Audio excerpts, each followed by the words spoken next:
Office থেকে আসার সময় যেগুলো যেগুলো বলছি অবশ্যই মনে করে নিয়ে আসবো। আচ্ছা ঠিক আছে, আর তুমি বাবার প্রতি একটু খেয়াল রাখবে। হ্যাঁ আচ্ছা ঠিক বাবা, আছে। তুমি থাকো। ঠিক আছে বাবা, দেখে শুনে যাস। আচ্ছা ঠিক আছে, থাকো। হ্যাঁ হ্যাঁ। কি সমস্যা?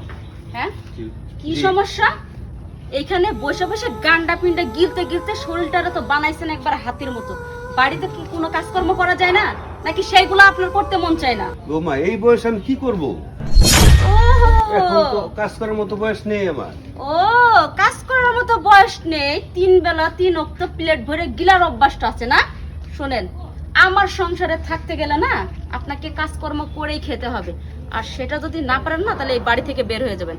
আর হ্যাঁ, আরেকটা কথা, এই কথা যদি আপনি আপনার ছেলের কানে তুলেছেন না, তাহলে এই বাড়ি থেকে না এই পৃথিবী থেকে একবারে সরিয়ে দিব আপনাকে। যত সব ঠিক ঝামেলা। আছে মা, বলবো না। ইয়া আল্লাহ, এই কি শুনতাছি? এত আশা কইরা ছেলেরে বিয়ে করাইলাম, সুখে শান্তিতে থাকবো। যত সব নেকামো নেকামো তো কি একবার শরীরটা জ্বলে যায়। আবার ছেলেকেও বলা যাবে না। ঠিক আছে। রিমু, মা রিমু, কি রে, কই গেলি তোরা? মা, তুমি কেমন আছো? কি রে মা, ভালো আছিস? হ্যাঁ মা, আমি অনেক ভালো আছি।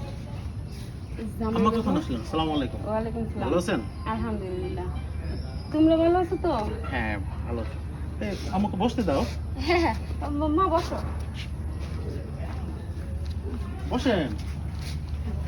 বসো। কি রে মা, জামার মুখটা শুকনো শুকনো।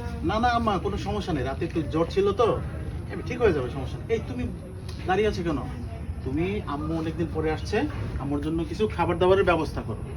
আচ্ছা ঠিক আছে, তাহলে তোমরা দুজন বসে কথা বলো, আমি তোমাদের জন্য খাবার দাবারের ব্যবস্থা করি। আচ্ছা ঠিক আছে। জামাই, কিছু একটা তো হয়েছে, সত্যি করে বলো তো। মেয়ের সাথে তোর ঝগড়া হয় নাই? আচ্ছা তার আগে বলেন তো, মন চাইলে কি আপনার এই মেয়ের বাড়িতে চলে আসতে হবে? হ্যাঁ, এটা কেমন কথা বলতেছো? আপনার ভাইয়াচারি নাই, আপনার বাবার বাড়ি নাই, আপনি ওখানে যেতে পারেন না, মন চাইলো আর মেয়ের বাড়ি চলে আসলেন। লজ্জা শরম আছে কিছু আপনার? বাবা 2 দিন আগে না গেলেন? দেখো, আমার সবই তো আছে, একটা মাত্র মেয়ে।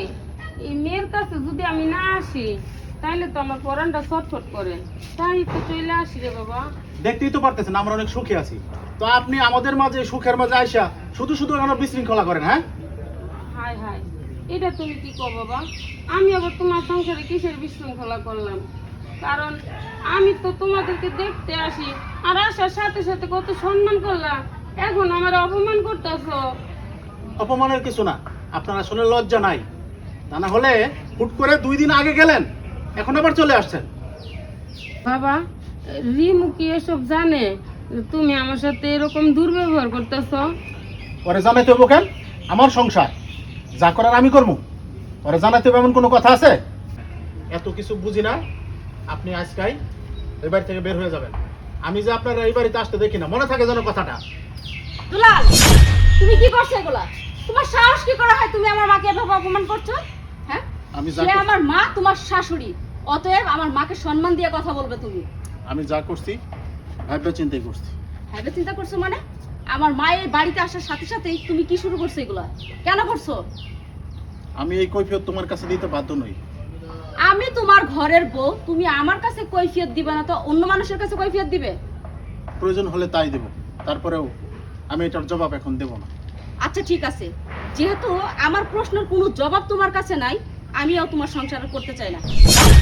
আমি এই সংসারে এক মুহূর্ত আর থাকতে চাই না। আমাকে নিয়ে চলো এখান থেকে। কেন রে মা? জাস্ট জামাই একটু আমার সাথে দুর্ব্যবহার করছে, তাতে তুই স্বামীর সংসার থেকে আমার সাথে যেতে চাইতেছস? মা, এগুলো তুমি কি বলছো? তোমাকে অপমান করে কথা বলছে আমার স্বামী, আর তুমি সেগুলো টলারেট করছো? আমাকে অপমান করছে, তাতে তোর কি? তোর কি মানে?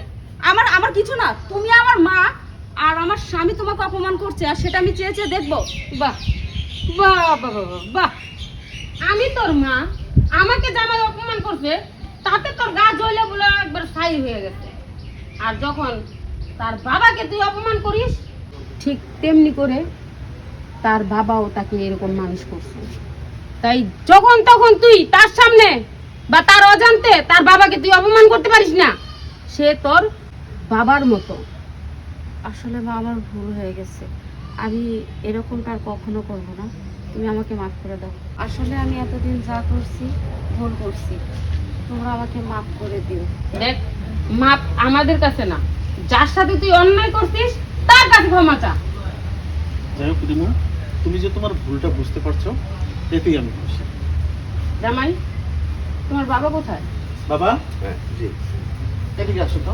আচ্ছা, আসসালামু আলাইকুম। ওয়ালাইকুম সালাম, কেমন আছেন? এই তো আলহামদুলিল্লাহ। বাবা, জি। আসলে আমরা অনেক বড় ভুল করে ফেলেছি, আপনাকে জেনে বুঝে অনেক অপমান অপদস্থ করেছি, হ্যারাস করেছি। আমি যদি আপনার মেয়ে হতাম তাহলে আপনি কি আমাকে ক্ষমা করে দিতেন না? মা, তুমি ছোট মানুষ, ভুল বুঝতে পারছো, এতে আমি খুশি। ঠিক আছে মা, এই তো। এরকম আর যেন না হয়, আর শোন, একটু বুঝে শুনে চলবো। তোর এই চোখটা খোলার জন্যই আমি আর জামাই মিলে এই প্ল্যানটা করছি। তার মানে এতক্ষণ তোমরা যা করছো জেনে বুঝে। একদম। কেউ যদি বুঝতে না পারে তাকে তো কোনো না কোনো কৌশলে বোঝাতে হয়, তাই না বাবা? আচ্ছা ঠিক আছে, আমি অনেক বুঝে গেছি। এখন একটা গুড নিউজ আছে, আমি রান্না করছি, সবাই একসাথে খাবো, চলো। ঠিক আছে, আচ্ছা ঠিক আছে। চলো বাবা। ঠিক আছে, চলো চলো।